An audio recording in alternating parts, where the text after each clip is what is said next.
ಜ್ಞಾನೋಕ್ತಿಗಳು ಅಧ್ಯಾಯ 11. ಕಳ್ಳತಕ್ಕಡಿ. ಕಳ್ಳತಕ್ಕಡಿ ಸರ್ವೇಶ್ವರನಿಗೆ ಅಸಹ್ಯ, ನ್ಯಾಯವಾದ ತೂಕ ಆತನಿಗೆ ಪ್ರಿಯ. ಅಹಂಕಾರವಿದ್ದಲ್ಲಿ ಅವಮಾನ, ಸ್ವಾರ್ಥ ನಿಗ್ರಹವಿದ್ದಲ್ಲಿ ಸುಜ್ಞಾನ. ಸಜ್ಜನರಿಗೆ ಸರಳತೆ ಮಾರ್ಗದರ್ಶನ, ದುರ್ಜನರಿಗೆ ಅವರ ವಕ್ರತೆ ಸಂಹಾರಕ. ತೀರ್ಪಿನ ದಿನ ನೆರವಾಗದು ಆಸ್ತಿಪಾಸ್ತಿ, ಸನ್ನಡತೆಯಿಂದಲೇ ಮರಣದಿಂದ ವಿಮುಕ್ತಿ.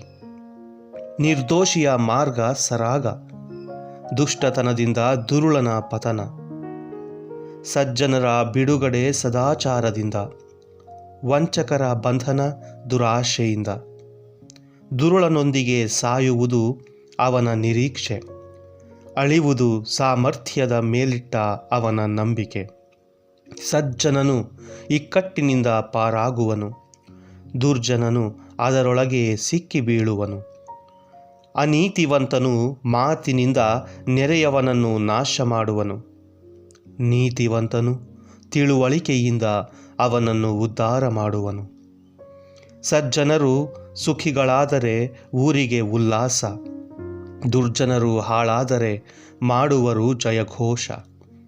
ಸತ್ಪುರುಷರ ಆಶೀರ್ವಾದದಿಂದ ಪುರೋದ್ಧಾರ, ದುಷ್ಟ ಜನರ ಕೆಟ್ಟ ಬಾಯಿಂದ ಅದರ ಸಂಹಾರ. ನೆರೆಯವನನ್ನು ತೃಣೀಕರಿಸುವವನು ಬುದ್ಧಿಹೀನ, ವಿವೇಕಿಯು ಅದರ ಬಗ್ಗೆ ತಾಳುವನು ಮೌನ. ಚಾಡಿಕೋರನು ಗುಟ್ಟನ್ನು ರಟ್ಟು ಮಾಡುವನು, ನಂಬಿಕಸ್ಥನು ಅದನ್ನು ಮುಚ್ಚಿ ಮರೆಮಾಡುವನು.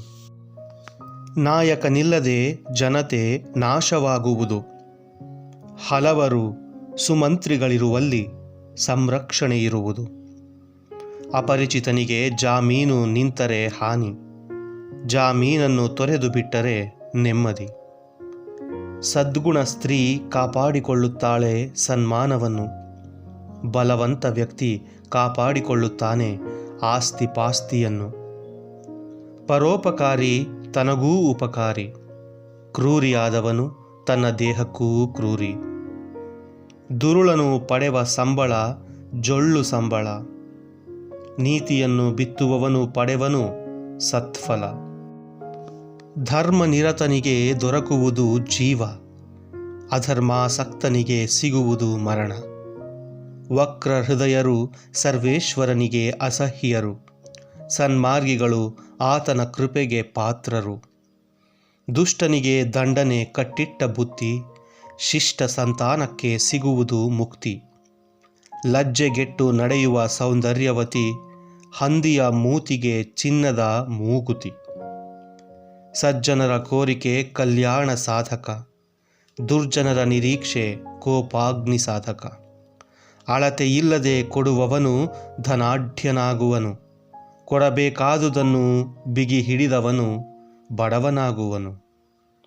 ದಾನ ಗುಣವುಳ್ಳವನು ಧನವಂತನಾಗುವನು, ನೀರು ಹಾಯಿಸುವವನಿಗೆ ನೀರು ದೊರಕುವುದು. ಧಾನ್ಯವನ್ನು ಕೊಡದೆ ತುಂಬಿಟ್ಟುಕೊಳ್ಳುವವನ ಮೇಲೆ ಜನರ ಶಾಪ, ಧಾನ್ಯವನ್ನು ಮಾರುವವನ ತಲೆಯ ಮೇಲೆ ಆಶೀರ್ವಾದ. ಒಳಿತಿಗಾಗಿ ಹಂಬಲಿಸುವವನು ಕೃಪಾರ್ಥಿ, ಕೇಡನ್ನು ಹುಡುಕುವವನಿಗೆ ಕೇಡೇ ಗತಿ. ದ್ರವ್ಯವನ್ನು ನಂಬಿದವನು ಉದುರಿ ಹೋಗುವನು, ದೈವಭಕ್ತನು ಕುಡಿಯಂತೆ ಚಿಗುರುವನು. ಮನೆಯವರನ್ನೇ ಬಾಧಿಸುವವನು ಗಳಿಸುವುದು ಗಾಳಿ, ಬಿದ್ದಿರುವನವನು ಜ್ಞಾನಿಗೆ ಊಳಿಗನಾಗಿ. ಸಜ್ಜನರು ಈವುದು ಜೀವಫಲ, ದುರ್ಜನರು ಪಡೆವುದು ಅಕಾಲ ಮರಣ.